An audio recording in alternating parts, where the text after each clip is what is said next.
racing was a rural activity.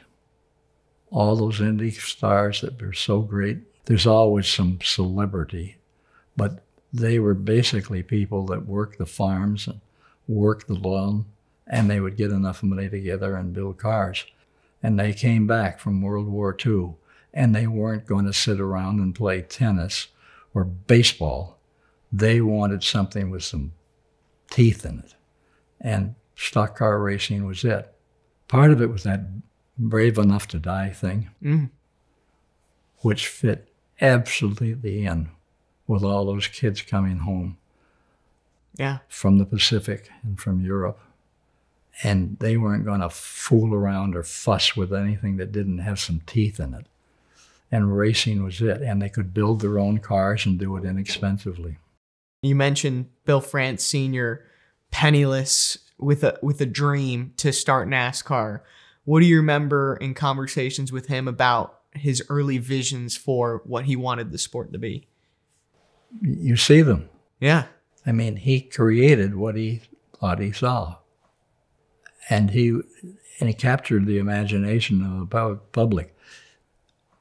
History. Your famous quote, it's common men doing uncommon deeds. Yeah. Which was all of World War II.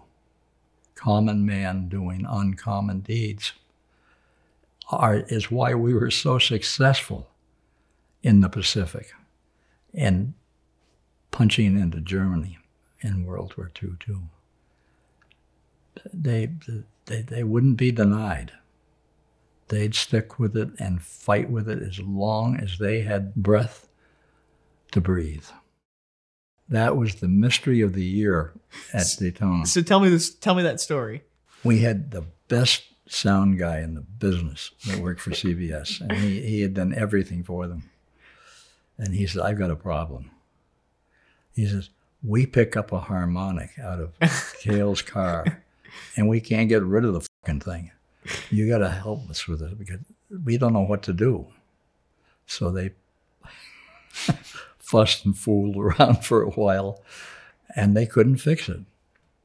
And finally, after a while, the audio guy said, I think I got it. It's not the car, it's not our equipment, it's Cale. Yep. And it was. He'd get up in the banks, and all of a sudden, and it'd go on for 8 or 9 seconds and then stop. And then it'd start again. And it was at a strange harmonic, and nobody thought of it as a human voice at the time. This is the 1979 Daytona 500. The last lap, an important one. You were on the call. With what looked like a prepared finish. How do you put together something and you bring Richard Petty home first, who was the representative to much of America, and still today, the Petty family. Get him in front. I know. And you've got that Darrell Waltrip right there. Yeah. Young guy, looking good and really trying. So all of that played a part in giving you a Americana kind of finish that you couldn't have expected nor anticipated as it came out. The race was over, and CBS had spent an outlandish amount of money to put that on. It was the first time, and everything that could happen had happened. And it had rained in the morning. We almost lost it that day. For 2 hours we waited. We got it in, got it over, and you have this lollapalooza of a finish, right? And then the principals in the story come back on stage for one more round, and they really got after each other. Did. And probably for rightful reasons.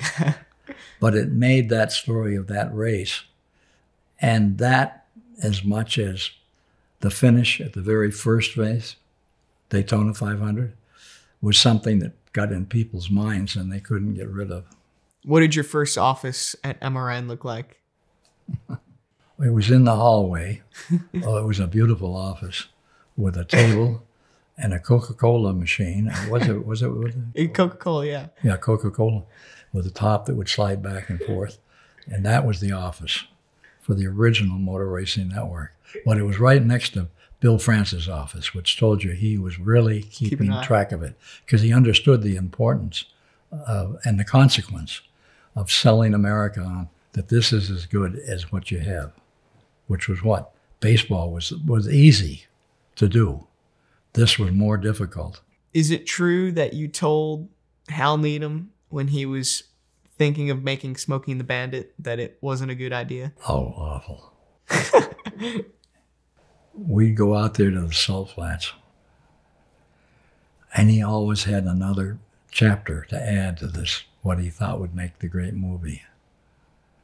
And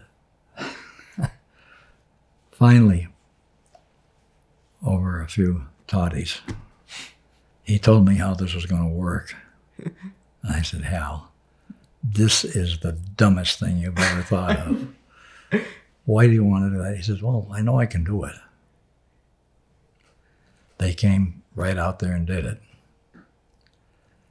Made every effort. Yeah.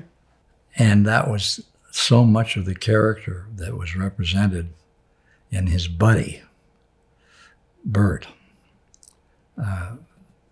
Yeah, those were great days. And it was another experiment in breaking the barriers, breaking the line, and doing it above and beyond where it ever been before. I've always looked up to you as someone that I've tried to shape myself as an up-and-comer in the racing industry. What advice would you have for me, and what challenges might I face as I progress through my career? Well, first of all, you need to move to Vermont. Step one. Yeah, that's step one. But to be true to yourself and what you believe in. Most people are playing the game created by television, broadcasting, media. But the real people are the ones that we focus on and have to, because they go out and do it. How many races a year? That's pretty special. And that specialty gets lost in all of the advertising and all the promotion. But somewhere in the kid that really believes in this game, and they have to believe awfully hard because they pay some big dues. That makes it special.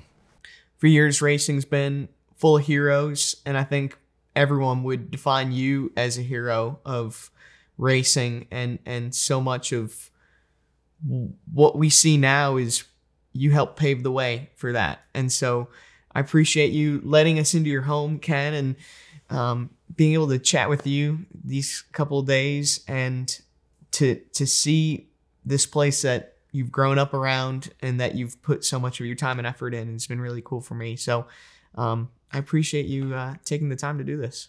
Vermont's a good place to be from.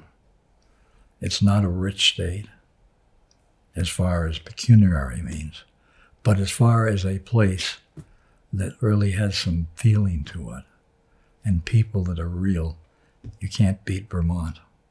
I love it, and I love the people. And I guess everybody feels that way about where they're from, but I really feel it here. It means so much. And all I am is a talker, which lets me know what I really am. And I was awful glad to talk to you.